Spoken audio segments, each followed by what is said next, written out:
USA, fin juillet 1976. À la suite d'un congrès d'anciens combattants, une mystérieuse maladie atteint les participants. En quelques jours, 27 morts et plus de 100 personnes hospitalisées. Les médecins enquêteurs cherchent la cause du mal. Un poison, un agent chimique, un virus, on ne sait. L'inquiétude naît, on suspecte la grippe porcine. Washington envisage la vaccination de 215 millions de personnes.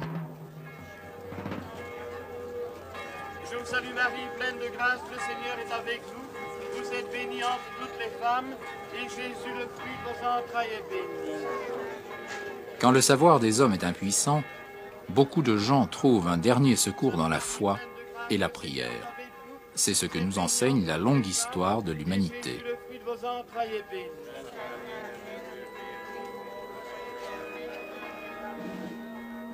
Je vous salue Marie, pleine de grâce, le Seigneur est avec vous.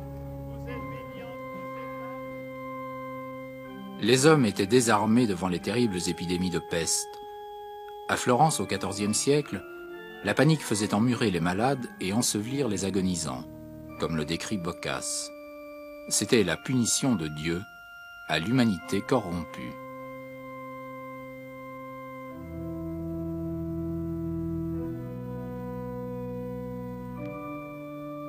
Ce masque doit préserver le médecin de toute contagion. Ce médecin ordonne des vomitifs, des fumigations, il perce des abcès et administre des calmants. Mais ces remèdes sont dérisoires et la plupart des malades succombent.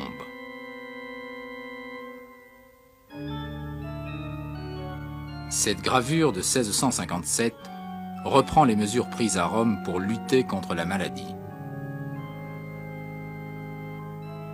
À l'arrière, un chirurgien et un prêtre inspectent les maisons et recensent les cas.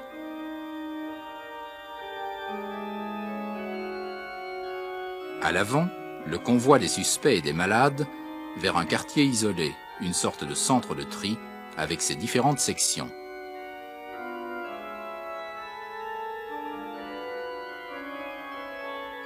Les privilégiés quittent rapidement la ville.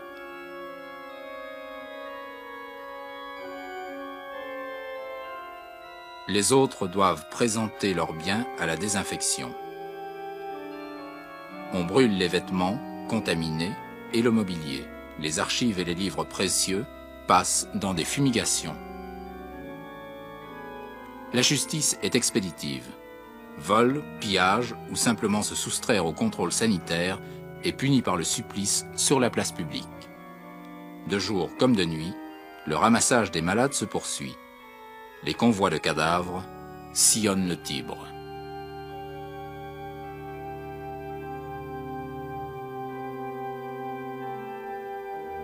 La peste sévira jusqu'au début du XIXe siècle. Les soins sont empiriques, le médecin soulage les douleurs, le prêtre soutient moralement le patient. Mais si Dieu brandit le fléau d'une main, il tend l'autre pour réconforter le croyant.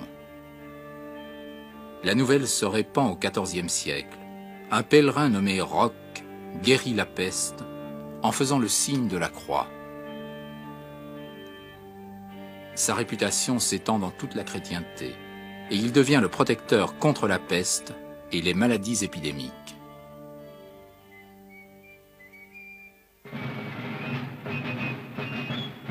Lundi 17 mai 1976, à Thoin, dans le Hainaut.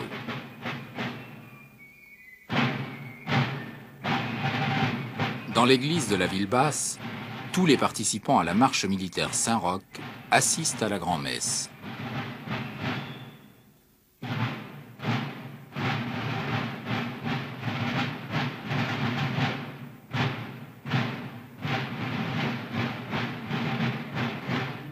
Si le dimanche, les curieux se pressent pour voir le cortège de la marche, la cérémonie d'aujourd'hui, plus intime, ne figure pas dans les dépliants touristiques.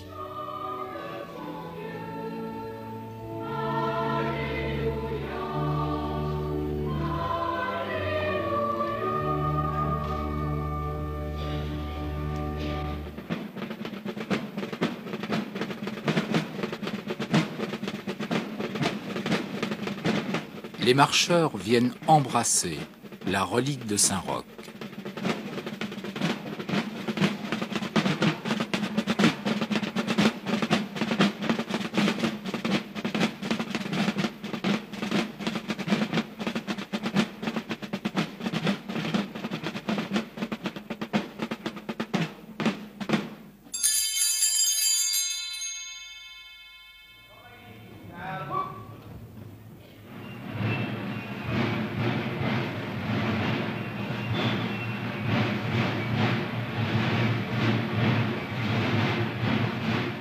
Le privilège de porter la statue du saint tout au long du tour traditionnel revient au groupe des zouaves pontificaux.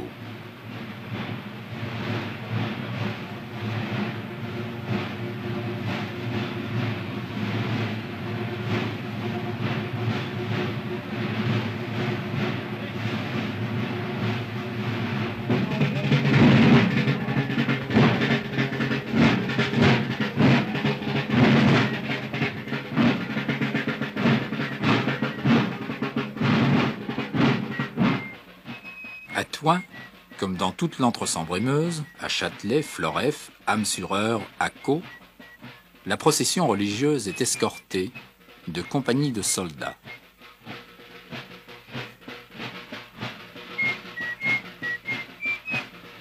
C'est au XIXe siècle que les marcheurs ont emprunté les costumes militaires de l'époque.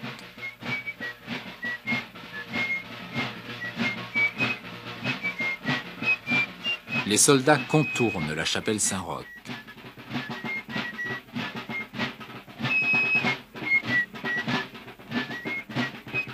Les pèlerins adorent les reliques du saint.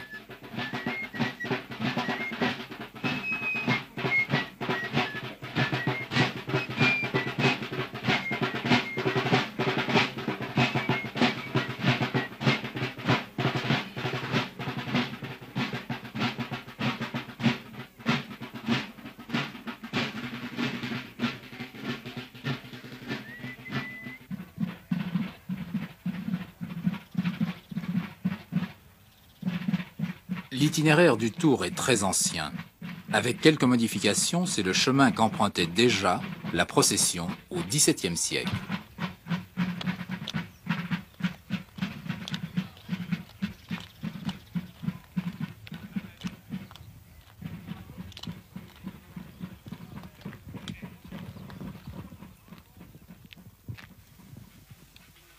Le Tour est jalonné de petites chapelles.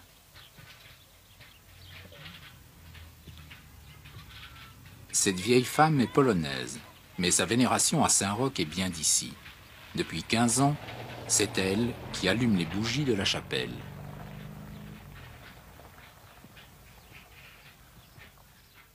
Saint-Roch, Roch était son nom de famille, né en 1295 dans une famille patricienne de Montpellier. À 20 ans, il entend l'appel de Dieu, il distribue ses biens aux pauvres et part en pèlerinage à Rome.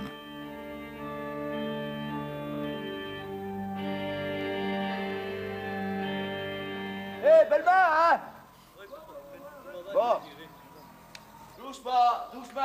Attention, hein? Montreuil-sur-Aisne est un petit village de 700 personnes, non loin de Quiévrain. C'est l'après-midi du dernier jeudi de juin. Les villageois s'affairent aux préparatifs. Ils soignent les détails de la fête. La procession à Saint-Roch.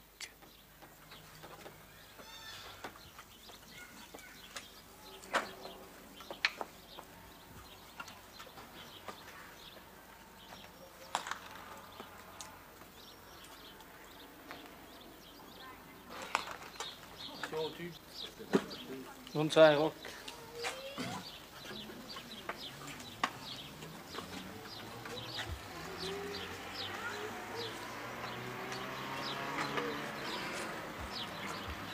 Voilà.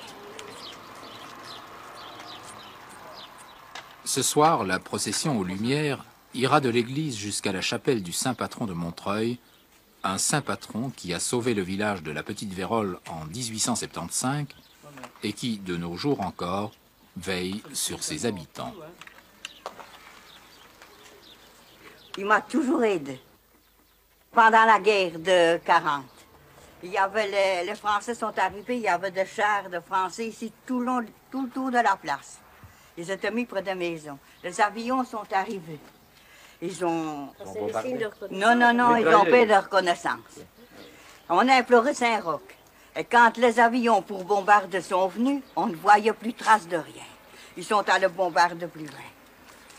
On croit à Saint-Roch. Ici, sur la place, on est fort debout à Saint-Roch. Ah, j'ai toujours eu une dévotion à Saint-Roch aussi. Cela me vient sans doute de mes parents, puisque eux-mêmes ont toujours cru en Saint-Roch. Donc j'ai toujours eu une foi en Saint-Roch. Il y avait une vieille personne ici qui raconte toujours que son mari était fort méchant. Et quand il a frappé, elle a imploré Saint-Roch qu'il arrête. Elle nous a toujours raconté ça, en fait.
Si la tradition fait remonter l'organisation de cette procession en 1875, la coutume semble pourtant beaucoup plus ancienne. Sur le parcours, c'est l'émouvant témoignage de la foi des habitants de Montreuil.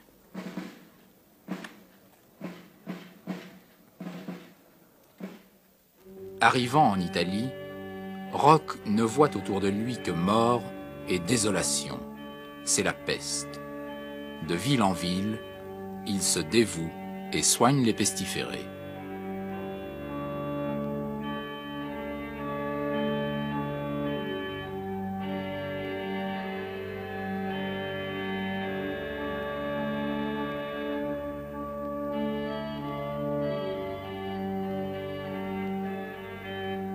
Et c'est ici que le miracle s'accomplit. Il guérit en bénissant les malades.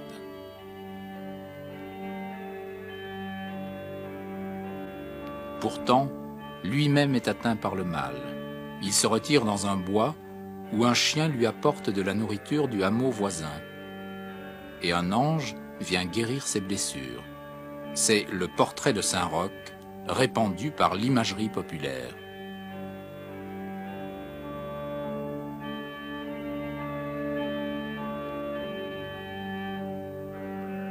Mais Roch est passé également par la Lorraine belge.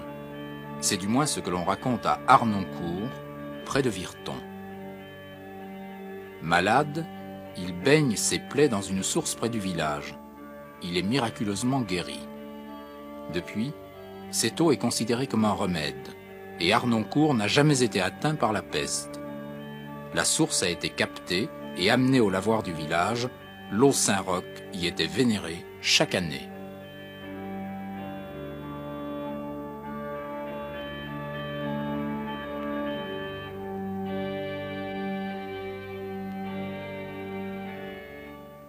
L'ancien lavoir a disparu.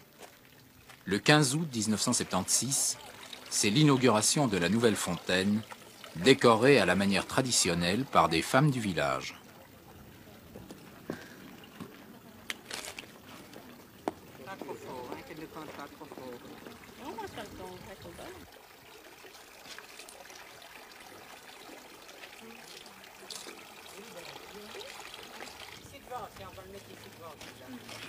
Pas trop près, tourne-le comme ça. Voilà.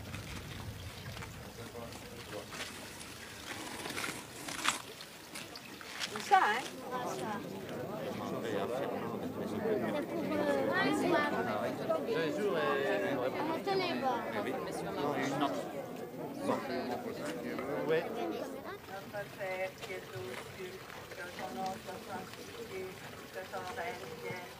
Après la cérémonie officielle, la coutume reprend ses droits.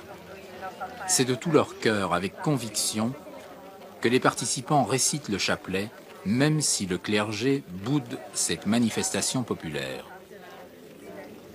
Je vous salue Marie, pleine de grâce, le Seigneur est avec vous. Vous êtes bénie entre toutes les femmes, et Jésus, le fruit de vos entrailles, est béni. Sainte Marie, Mère de Dieu, priez pour nous pauvres pécheurs, maintenant et à l'heure de notre mort. Amen. Notre Père qui es aux cieux, que votre nom soit sanctifié, que ton règne vienne, que ta volonté soit faite sur la terre comme au ciel. Donnez-nous aujourd'hui notre pain de ce jour. Pardonne-nous nos offenses comme nous pardonnons aussi à ceux qui nous ont offensés. Et ne nous soumets pas à la tentation, mais délivre-nous du mal. Saint Roch qui avait désiré les aurores, Priez pour nous, Saint Roch qui avait aimé la croix de Jésus, priez pour nous, Saint Roch admirable par votre patience, priez pour nous, Saint Roch amateur de la pauvreté, priez pour nous, Saint Roch brûlant de charité, priez pour nous, Saint Roch qui avait délivré les peuples du fléau de la peste, priez pour nous, Saint Roch refuge assuré des pestiférés, priez pour nous, Saint Roch qui avait été atteint de la peste, priez pour nous. d'une mort subite et imprévue. Délivrez-nous, Seigneur. Ô Saint Roch, ô tendre Père, que notre prière, en passant par votre autel, monte jusqu'au ciel. Lors de sa naissance, brille sur son cœur, gage de souffrance, la croix du Sauveur. Émouvant présage. Déjà Montpellier y voit le message de sa sainteté. Sa prime jeunesse, riche de Cette année, le récit de la légende de Saint-Roch passe par les micros et haut-parleurs et bénéficie d'un accompagnement musical. Pour les malheureux.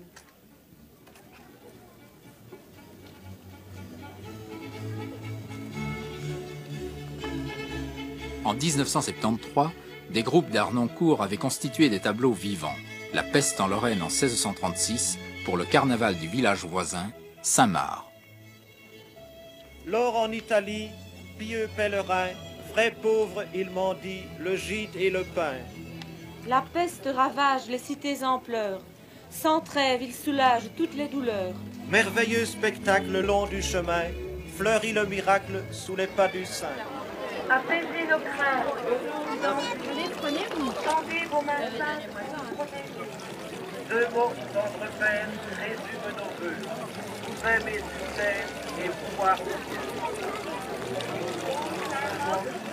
Notre Père, que notre prière, en passant par votre autel, monte jusqu'au ciel.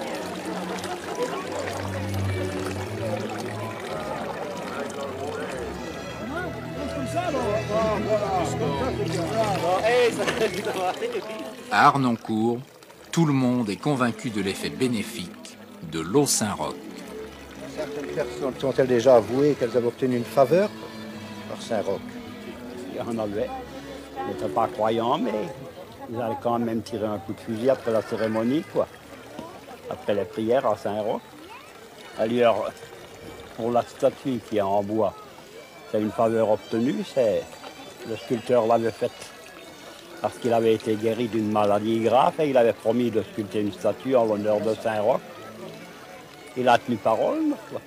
Vous, personnellement, Madame Chorne, est-ce que vous avez invoqué Saint-Roch dans des cas difficiles dans votre famille? Un petit peu, bien entendu. Et puis on allait encore bien chercher de l'eau de Saint-Roch, hein, parfois. Hein, pour quand il y avait des enfants malades, hein, on allait encore bien chercher de l'eau de Saint-Roch. Il y en avait beaucoup qui avaient confiance à l'eau de Saint-Roch. Vous avez compris confiance. Oui, nous avions confiance. Ce n'est pas vous qui alliez chercher de l'eau pour soigner les poules quand C'est elles avaient... juste. Ah. Il n'y a que les nôtres qui n'étaient pas mortes. Tout le quartier ici, vous voyez en face, ils avaient tout un poulailler, toutes leurs poules sont mortes. Et encore plus loin, dans la rue, tout le monde avait perdu ses poules. Et voilà que les nôtres, on dit, ben, c'est trop bête. Pendant qu'il y avait les épidémies autrefois, on allait chercher de l'eau de Saint-Roch et les poules, et les personnes étaient guéries. Alors, bon, on va essayer avec l'eau de Saint-Roch pour les poules. Puis il n'y en a pas une qui est morte.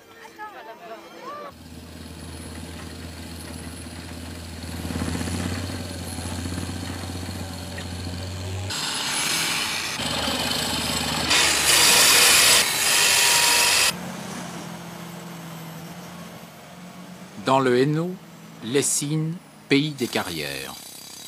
Au début du siècle, 5000 ouvriers étaient occupés à l'extraction et à la taille des pavés.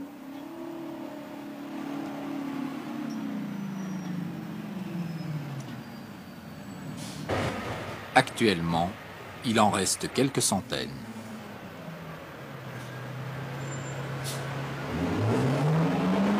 C'est peut-être par une étrange homonymie que Roch est devenu leur saint patron.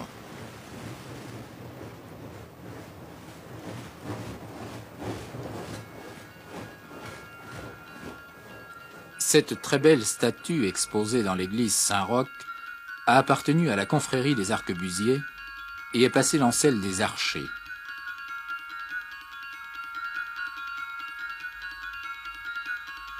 Monsieur le curé du quartier des ouvriers de carrière décrit ses paroissiens. Chez les vieux quartiers, ceux qui ont encore travaillé au fond des carrières, le 16 août, c'est une date vraiment à respecter à tel point que, comme dans d'autres paroisses, on a eu l'idée un certain temps de déplacer la fête Saint-Roch, de le mettre par exemple un samedi pour qu'il n'y ait plus de monde. Eh bien, les braves vieux m'ont dit, monsieur le curé, ne faites jamais ça. Un jour qu'on a travaillé, le jour de la Saint-Roch, le 16 août, il y a eu des blessés à la carrière.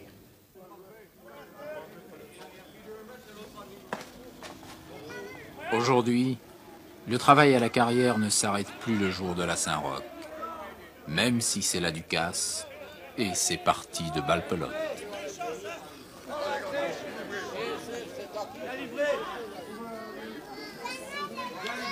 Monsieur Domry, c'est la Ducasse Saint-Roch maintenant. Ça veut dire pourquoi Saint-Roch est fêté à Lessines? Le Saint-Roch, c'était le patron des carriers. Alors, quand c'était la Saint-Roch, on faisait la fête. Oui, et pourquoi Saint-Roch, le patron des carriers? Parce que le roc, c'est la carrière. C'est ça. Alors, on faisait la fête, on s'amusait, on faisait la cagnotte pendant une année de long.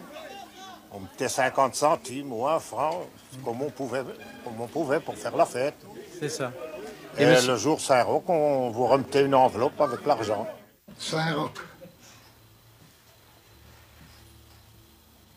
C'était boire de la bière, beaucoup. Regarde. Ça, c'était Saint-Roch.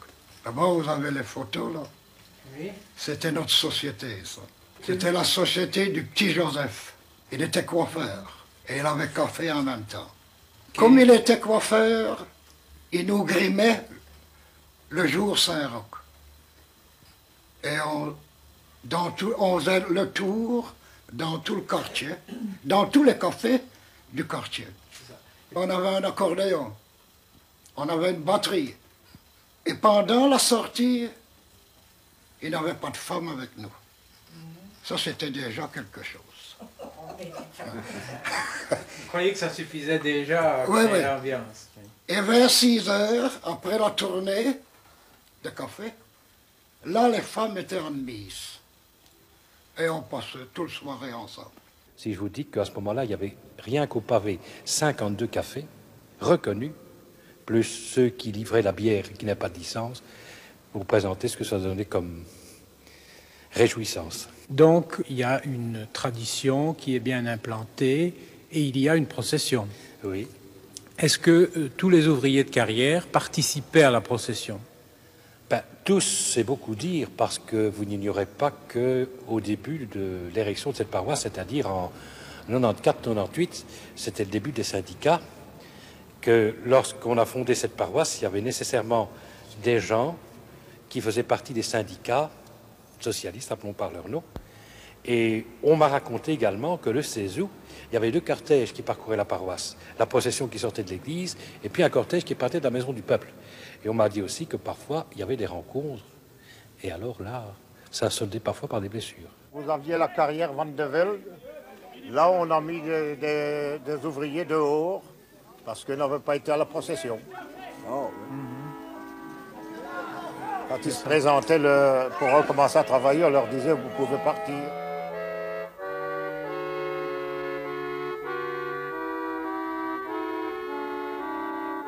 L'Église était avec le pouvoir. Hein. Par conséquent, elle tenait pratiquement avec un patron de carrière. Hein.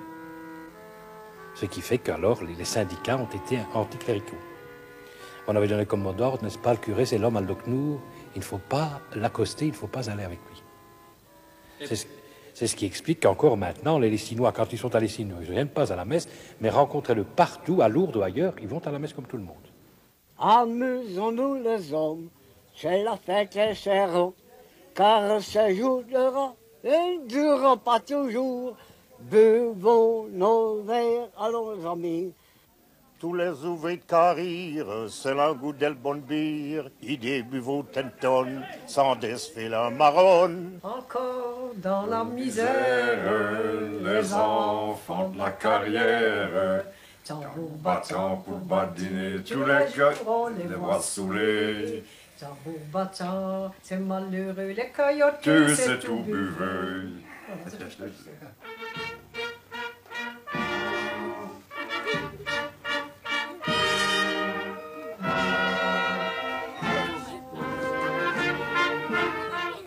En bordure du pays de Herve, le petit village de Bilstain. Ici, la tradition s'est maintenue avec l'octave et la procession à Saint-Roch, toujours très suivie.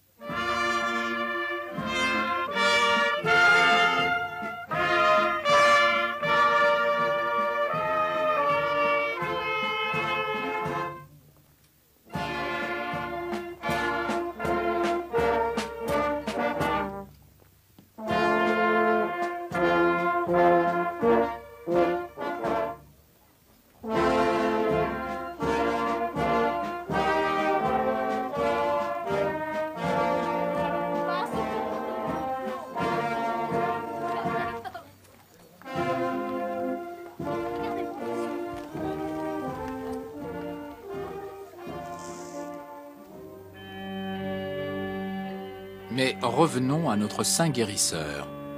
Poursuivant ses miracles et son chemin, Saint-Roch retourne dans sa ville natale, Montpellier. Arrêté, il refuse de révéler sa véritable identité et il est emprisonné comme espion espagnol.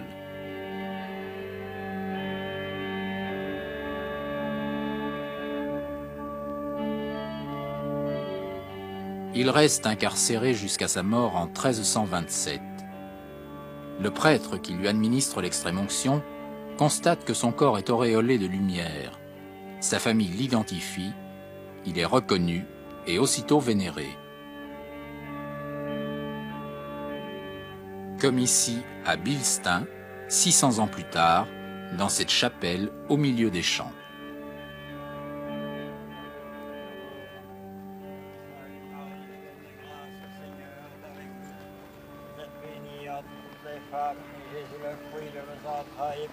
Sainte Marie, Mère de Dieu, priez pour nous pauvres pécheurs, maintenant et à l'heure de notre mort. Amen. Je vous salue Marie, pleine de grâce, le Seigneur est avec vous. Vous êtes bénie entre toutes les femmes, et Jésus, le fruit de vos entrailles, est béni. Sainte Marie, Mère de Dieu, priez pour nous pauvres pécheurs, maintenant et à l'heure de notre mort. Amen. Le tir de camp annonce la consécration.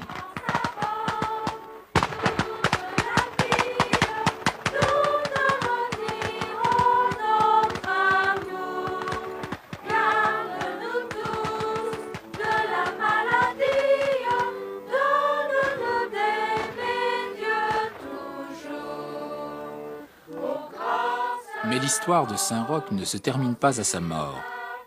Ses restes, considérés comme l'unique protection contre la peste, ont été fractionnés et distribués. C'est ainsi qu'en 1399, pour prix de ses services à la ville de Montpellier, le maréchal de Boucicaut exige une partie du corps du saint. Une autre partie du corps est volée en 1484 par les Vénitiens, menacés de la peste. Finalement, au XVIe siècle, c'est le pape lui-même qui en répartit plusieurs parcelles pour préserver les villes et monastères de la contagion.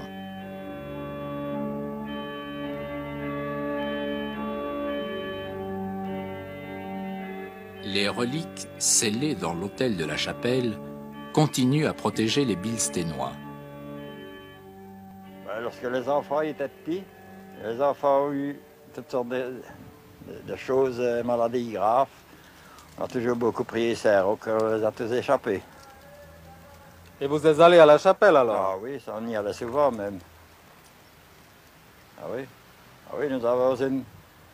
C'était justement pendant la neuvaine qui a été condamnée par le médecin. Elle a été sauvée. Le médecin aidant, naturellement. Elle a été sauvée. On a eu qui a eu la paralysie infantile, ils n'ont rien gardé. On a beaucoup prié à Saint-Roch. Saint-Roch a aidé le médecin, certainement. Je vous le dis maintenant, mais on ne l'avait jamais raconté à personne. Et tout le monde se ressemble. C'est un peu le genre campagnard hosté, ces histoires-là. C'est parce que vous me le demandez carrément. Pas autrement. Celui qui a des histoires, ben, il les cache plus ou moins, donc on ne sait pas grand-chose.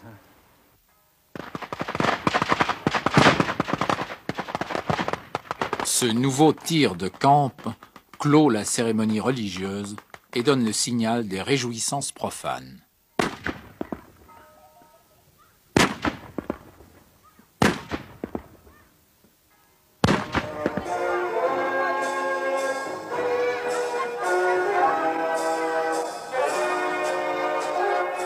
Les enfants ne pensent plus aux reliques de la chapelle. Saint-Roch, pour eux, c'est la fête. Et le bon saint lui-même ne souhaiterait sûrement pas être ressuscité par une nouvelle épidémie.